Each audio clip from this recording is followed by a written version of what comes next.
and they made a request back in 2011 to the Department of Public Safety, the State Police, for all raw accident data that during a certain month, I think it was June 2010 or whatever the case may have been.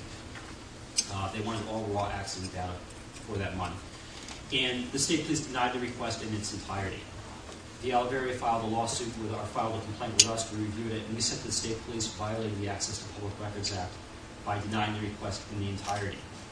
We had no doubt that there were parts, and it was probably the parts of the record that the Oliveria wanted that were exempt. The name of the person who was involved in an accident, their home address, their injuries, their phone numbers. We had no problem saying that that was exempt, but we couldn't say that no portion of that document was not a public record. For instance, where the accident happened, just as an example, taking out all the personal information. And it may very well have been that if State Police had called up the Oliveria and said, we're going to deny all the personal information, but you can have, this non-personal identifiable information, it may very well have been that the response was, well, we don't want that.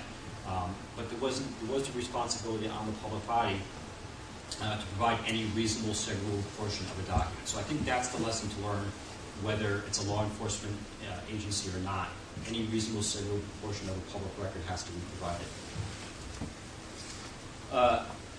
You see this slide, it's always great to have a slide that's entirely struck out. But 3826, and those of you who have the public record law, that was a provision that said you couldn't use, if you got public records, you couldn't use them to gain a commercial advantage over somebody who you obtained the records from, and the General Assembly has struck that entire provision. So really the purpose of this is just to make sure that everybody knows that that's no longer part of the Access to Public Records Act. Training. The General Assembly added a training component to this, and they also authorized the Attorney General to promulgate rules and regulations, which I believe we actually just filed today on this. And under this provision, all chief administrative officers, and that's defined as the highest ranking officer of that public body, has to certify that any person within their department or their agency who has the authority to grant or deny access to public records has received training by the Department of Attorney General in the prior year. That has to be certified to us by January 1st of each year. And our rules that we filed today say that either the AG has to do the training, or there's a video on our website, again, on the Open Government tab of it, that you can also watch to comply with that training requirement. There's also some provisions, I don't have a slide for it, but the fines were also changed for the Access to Public Records Act. It used to be a $1,000 fine for a willful and knowing violation. The General Assembly upped that to $2,000. And quite frankly, I think the more important aspect of this is they also put in a new provision which says that for a reckless violation, there is a $1,000 fine for a reckless violation. So they added a new category to that. I guess for all law enforcement here.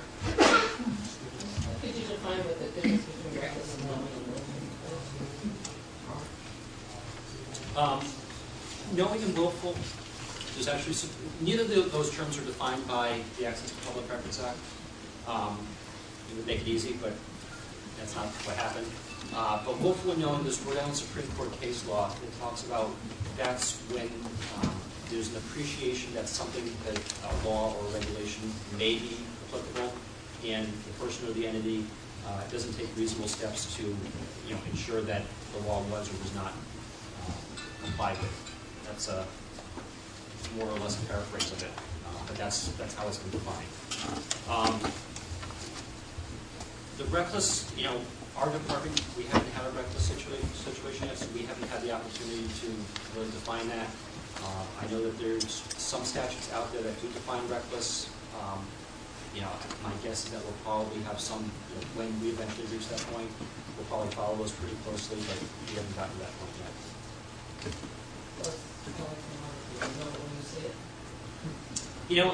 I mean, in some ways with the knowing the willful violations, yeah, it kind of is. I mean, when we get our files in our cases, I know you kind of say in jest, and I think you're right in jest, but it's actually more true than not. You know, with the cases that we get, when we say it's willful and knowing, we kind of usually look at it and, you know, there's just really no escaping it.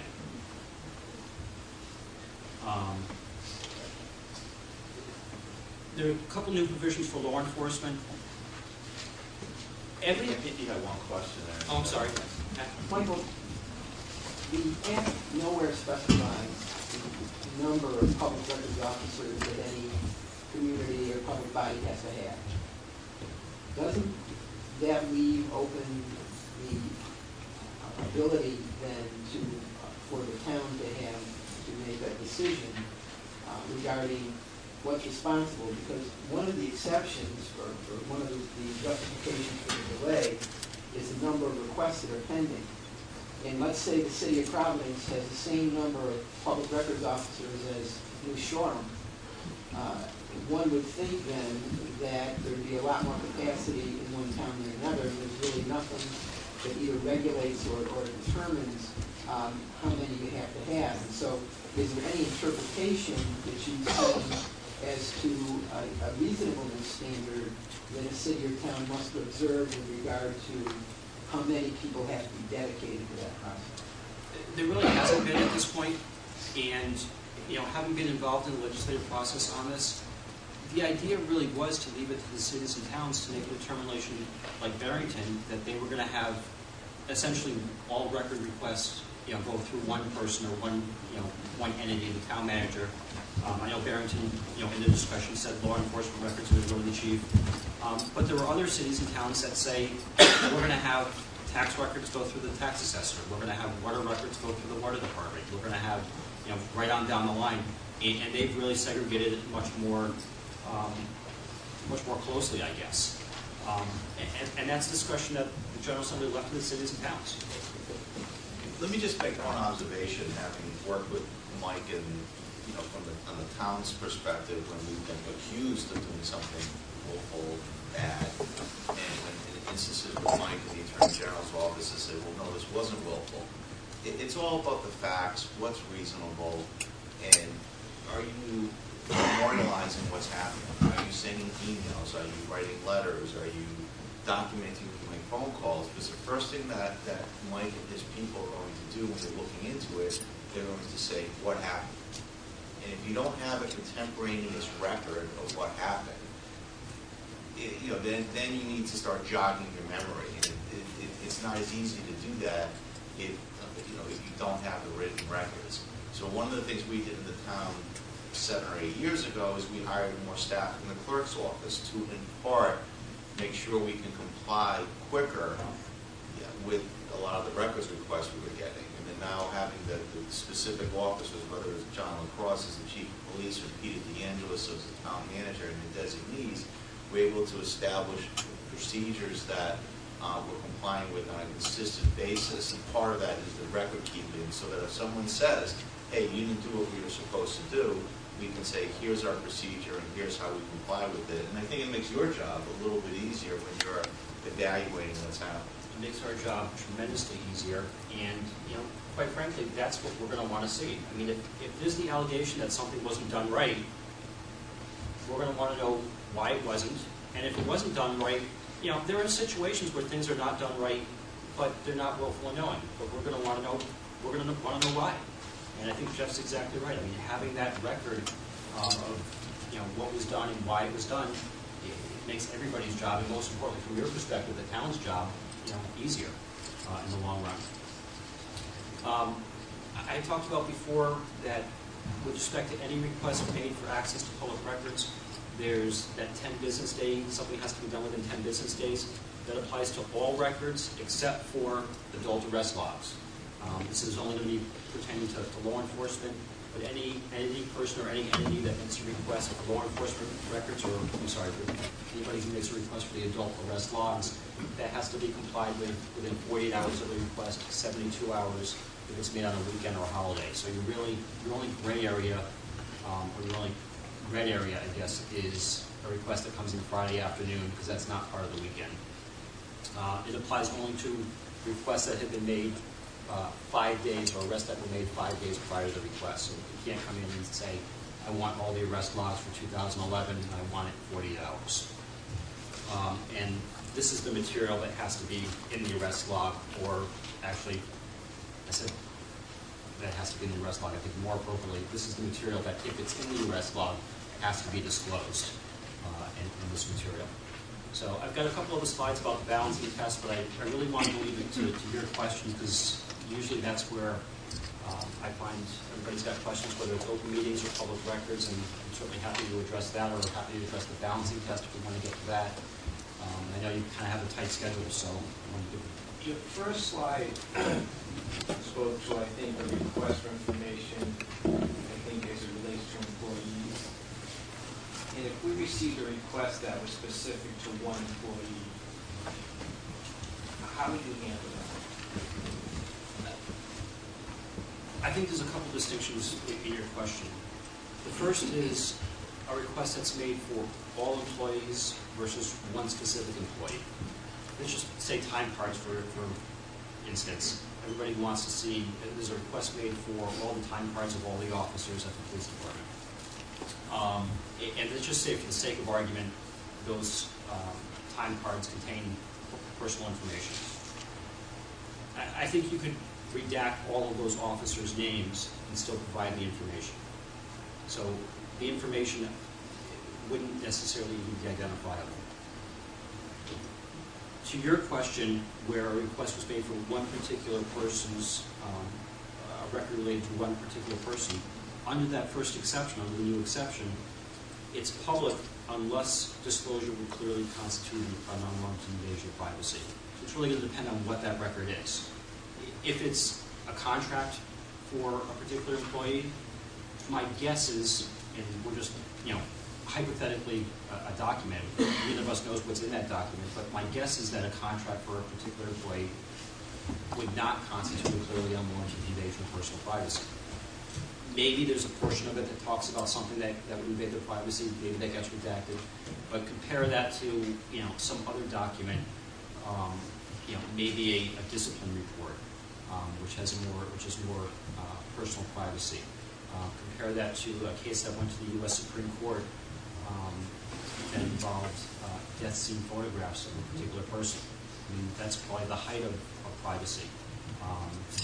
Another case from the circuit court involving when the Space Shuttle Challenger exploded, the audio recordings, the so-called black box. Again, that's kind of the height of the privacy for somebody that's identifiable. So it's really going to depend on what that document is. If it was just information, name, address, the item that would typically be available in the public record, but it was specifically named for one individual. To put it in context, Ron Taro is the assistant superintendent of the school department, so he might not be as interested in police logs, but I would imagine that you're thinking of something that could happen in the school I'm department. thinking to protect the integrity of one particular employee in the school department. We have 500 plus employees at any given time that are on the payroll, but they're asking specific information for one employee.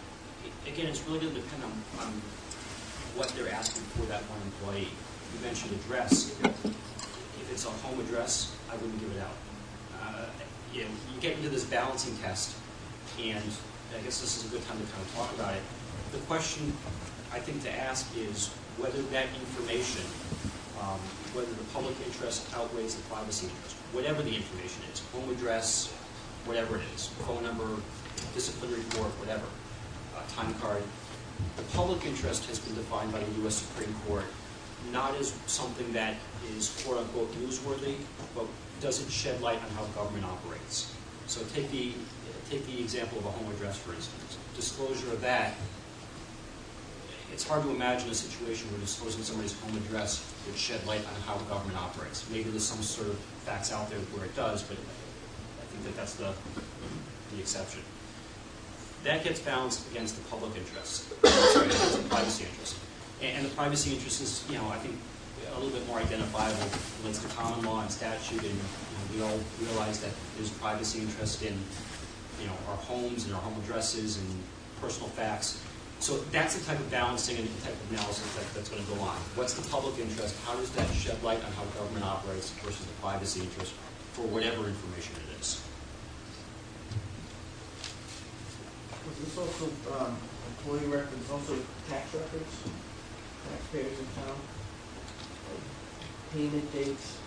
I'd like to see someone's payment dates. I know the taxes are public, but taxpayers, someone wants to look at their payment history. You know, I don't know the answer to it. I'm trying to remember some of our past findings. I don't know that we've addressed that specifically. I know some towns may have that information readily available. I'm not quite sure what the answer is going to be. I'll just say, for example, I've had to go into Providence to say, I want to see a payment history on a piece of property, and I just need to identify the property, and they'll give it to me. And Providence is not real good about giving records sometimes, so I would imagine that if they're doing it, that must be okay. Someone says otherwise. Any other questions? Slightly different about open meetings.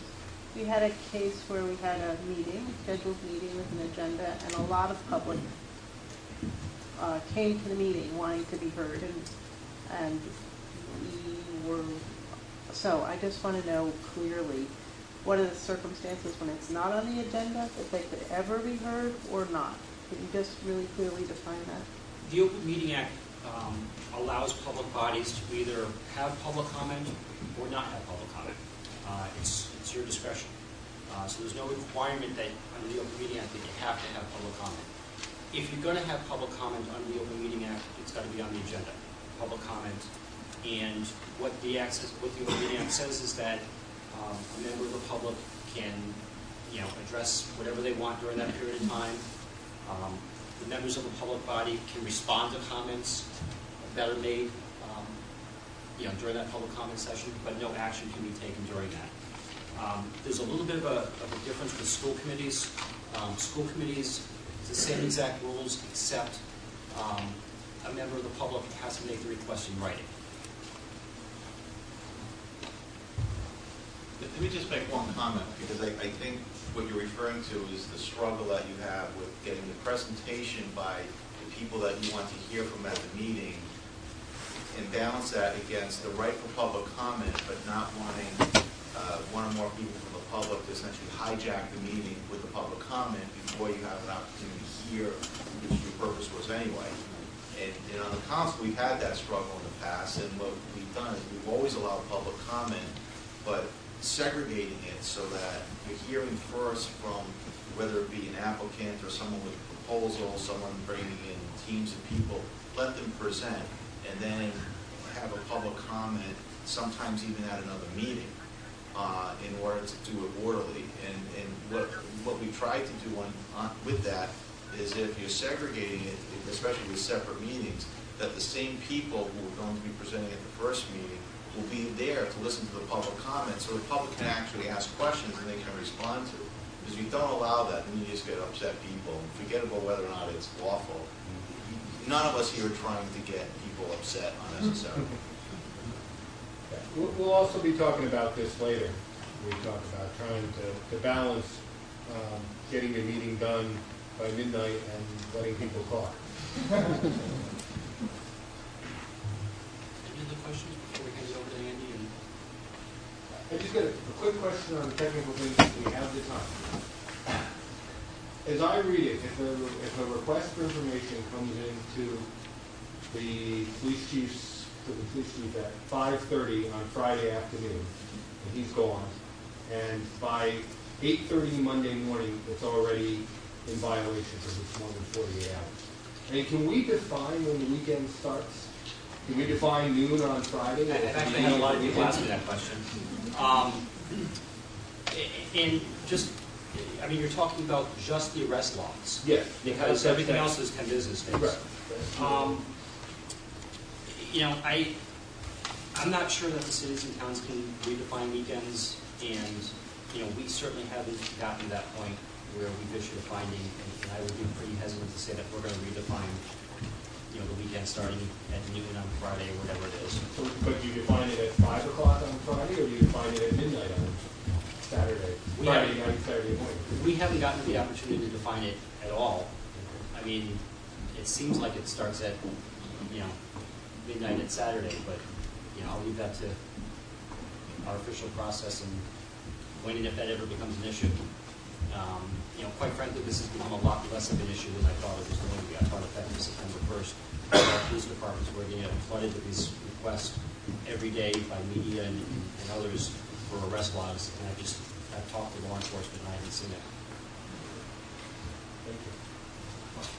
Just to answer that, if the sergeant's up for duty, there's an arrest over the weekend or late Friday night, I'm not there, they'll call me and say, Channel 10 at 12 blocks, the arrest report, and we'll go over it and then we'll fax it over. So they should get within the 48 hours. The thing with that too, Chief, you said the arrest report, but it doesn't even require the entire disclosure of the arrest report within 48 hours. It just requires That information. those nine items. Well, and I didn't want to bother the rest of the group in the interest of time, but it didn't even say police narrative either. No, it doesn't. It's actually the slide right here. It's these 9 items, and there's a template that can be created in the INC system where those 9 items are really just produced. So for media that may be here tonight,